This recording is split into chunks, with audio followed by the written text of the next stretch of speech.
And because of that, they need to eat a lot. It seeks out the animals that live near the agricultural areas, mice and lizards, and it'll even eat other snakes. Look at that. And you see that big, big eye. The snake's not even flicking its tongue, it's just following me with its eye. Very, very visual predators. And I don't want to risk a bite from one of these guys.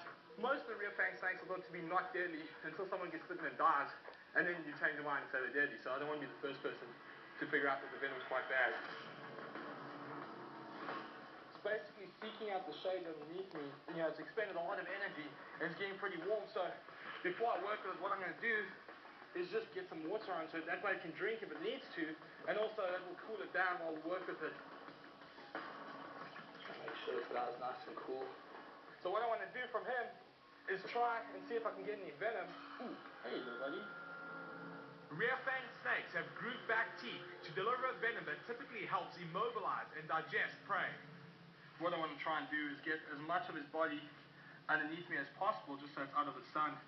If you look at this guy's mouth structure, he's got 4 rows of teeth on the top jaw, and that's his venom fang there. This guy has a hemotoxic venom that causes excess bleeding. So what I'm going to do is just try and pop micropipettes on the fang, see if there's any available venom.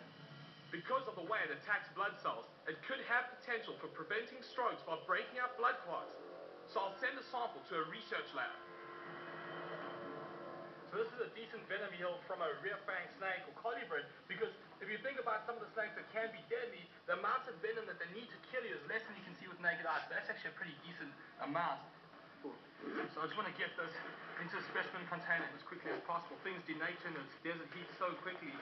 The nice thing about these micropipettes is not only is it used for collecting venom, you can actually store it in there as well, but obviously they break because they're glass. So you put it into a microtainer like that, you break it off, and that's your venom. And get that away. The last thing I want to do to this little kid is return him to where we found him.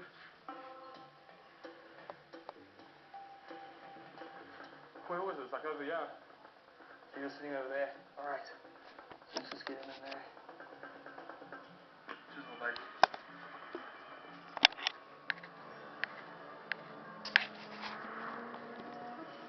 Working in the desert sun takes a toll on the samples and the crew, but we'll press on to try to complete the last goal of the mission. Getting to the top of these mountains is hard work. The weird thing about this landscape is it's hard to get a solid footing on this. Like that. It's literally like being on Mars. Dude, right up there. Damn it! It's a London. Ow, ow, ow.